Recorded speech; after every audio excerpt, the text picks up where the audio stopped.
네, 오늘 배우실 내용은 기업 분석 33번째 이야기입니다. 물론 라이포, 파이포와 관련된 이야기인데요. 제가 늘 말씀을 드리죠. 우리나라는 파이포로 기장을 하고 미국은 라이포로 기장을 하는데 이게 조금 다른 특성을 가지고 있다는 거예요. 그래서 이익 지표에는 어떤 영향을 미치고 유동비에는 어떤 영향을 미치고 어떤 게 좀 더 정확하게 기장이 되는지를 오늘 확인시켜 드릴 겁니다. 그리고 결국은 유동비라든지 혹은 이익 지표들이 왜 신뢰할 수 없는지도 입증해 드릴 거예요. 시작해 보죠.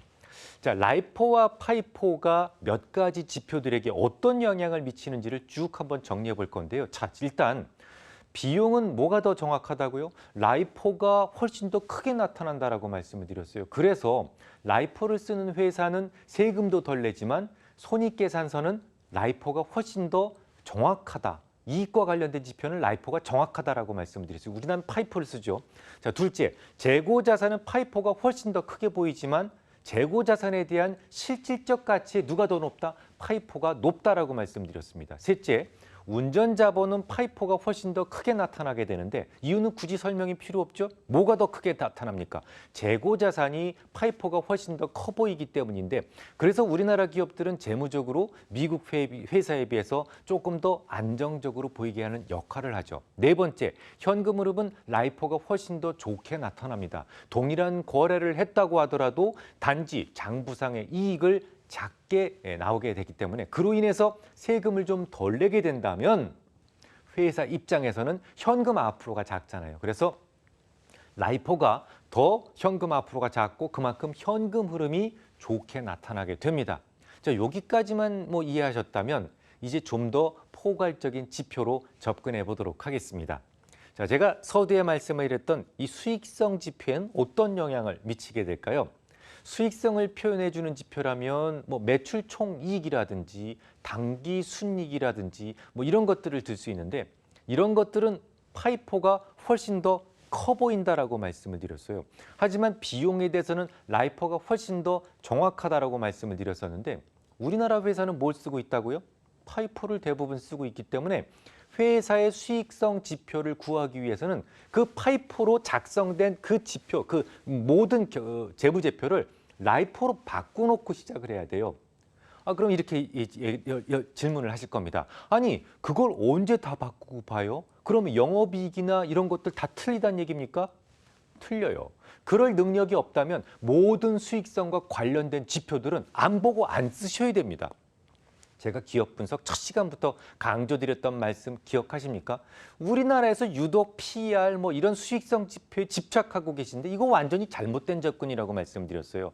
장난질하기도 쉽고 이래저래 정확하지도 않은데 왜 그 손익계산서는 자꾸 보시려고 하는지 가급적 멀리하고 재무상태표를 보시라라고 말씀을 드렸던 그 이유를 이제는 조금 이해하실 수 있을 것 같습니다. 자, 그러면 유동성 지표는 어떨까요? 라이포에 비해 파이포는 재고량이 더 많이 잡히고 더 정확한 수치를 보여준다라고 말씀을 드렸잖아요. 먼저 들어온 재고가 먼저 나간 것으로 기록되기 때문에 재고 자산의 경제적 가치가 실질적 가치에 거의 비슷합니다. 그러니까 재무상태표의 경우는 우리나라의 기준에 맞춰서 기록된 것이 그대로 수정 없이 보시면 돼요. 오히려 미국에서는요. 재무상태표를 수정을 해야 되겠죠.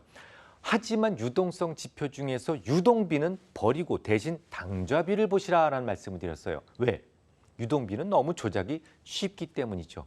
이해를 돕기 위해서 유동비와 관련된 몇 가지 신뢰를 한번 보고 가겠습니다. 우선 양심적으로 잘 기대된 회사의 유동비가 틀어졌을 때 어떤 모습이 나타나는지를 살펴보겠습니다. 첫 번째 차트를 보시죠. 2005년도에 9만 원이었던 그런 회사가 4년 만에 90원이 됩니다. 너무했죠. 이 회사의 유동비가 어떻게 변했는지를 첫 번째 표를 보시면서 설명드리죠. 2005년도 12월까지 1000%가 넘었었는데요. 그것이 그 다음에 와서 33%까지 빠졌습니다. 이 100% 미만이라면 뭐가 뭐보다 많은 거예요? 부채가 자산에 비해서 유동부채가 갚아야 될 돈이 내가 받을 돈보다 훨씬 더 많다는 거죠. 3배가 많다는 거죠. 그 뭐야? 부도날 수도 있단 말이 되죠. 딱 그때부터 주가는 급락을 시작했으니까 유동비가 심각하게 변화를 하면 주가 중기적 흐름에 매우 중요한 영향을 미칠 수 있구나라는 것을 알 수가 있습니다. 그런데 말이죠. 말씀을 제가 거듭해서 말씀을 드리지만 이렇게 아주 솔직하고 드러나게 망하는 회사는 우리나라에 별로 없습니다. 대부분 급하면, 위급하면 조작을 하게 되는데요. 회사의 안정성을 보여주는 이 유동비에 대한 조작은 언제나 1순위입니다. 왜? 누구나 볼 수 있으니까요. 자, 두 번째 차트를 보시죠. 이 회사도 급락을 하고 있는데 똑같죠? 거의 비슷한 모습을 보여줬는데 이 회사의 유동비가 나빠졌을까요? 자, 두 번째 표를 보시기 바랍니다. 2006년 말을 제외하고는 유동 비율이 100% 미만으로 내려간 적이 단 한 번도 없습니다. 자, 이래도 여러분들은 유동비만 보고 그 회사의 안정성을 함부로 판단하시겠습니까? 그래서는 안 된다는 거 충분히 아셨으리라고 생각이 돼요. 지금까지 배운 것만 가지고도 유동비의 조작이 얼마나 쉬운지를 충분히 실감하고 계실 것 같습니다. 그냥 간단하게 재고자산만 늘려놔도 유동비는 물론이고 이익까지 조작이 가능하죠. 일타쌍피라고 그러죠. 재고자산을 고의로 늘리는 것은 너무 쉽습니다. 손바닥 뒤집는 것보다 쉽습니다. 뭐 기왕 시작을 했으니까 활동성 지표 하나 더 보고 가겠습니다. 재무제표, 재무회계를 공부하시다 보면 무슨 비율 뭐 이런 것들이 참 많이 나와요. 그런 것들만 해석을 잘 하셔도 어지간한 분식회계는 모두 잡아내실 수 있습니다. 그것은 나중에 분식회계 편에서 자세하게 다루기로 하고 일단 이런 회전율하고 좀 친해지시는 것이 중요하겠죠. 회전율이라는 말이 붙으면 대개 그 회사의 활동성을 보여주는 지표가 되는데요. 분자에는 대부분 세일즈, 그 매출이 들어가게 됩니다. 예를 들어서 매출 채권 회전율이라고 한다면 매출 나누기 매출 채권이 되죠. 현재 매출 채권 대비 이 회사의 매출이 어느 정도 되는지를 비교해서 이 회사의 적정성을, 투자 적정성을 판단한다는 취지입니다. 이 운전자본 회전율도 분자에는 매출이 들어가서 매출 나누기 운전자본이 되죠. 그런데 말이죠. 딱 두 개. 재고자산 회전율, 매입채무 회전율 이 두 개는 분자가 비용이 들어갑니다. 매출 집어넣어도 별 문제는 없는데 비용이 조금 더 정확해요. 우선 재고자산은 파이포가 더 높게 보인다는 것을 늘 염두에 두고 따라오십시오. 재고자산 회전율이라는 것은 이 회사가 가지고 있는 재원을 얼마나 잘 활용하는지를 보여주는 지표잖아요. 분자에는 비용이, 분모에는 재고자산이 들어가기 때문에 활동성 지표 역시 라이포와 파이포 간에 서로 다른 정보를 보여줄 수밖에 없습니다. 재고자산은 누가 더 높다? 파이포가 더 많아 보인다라고 말씀드렸잖아요.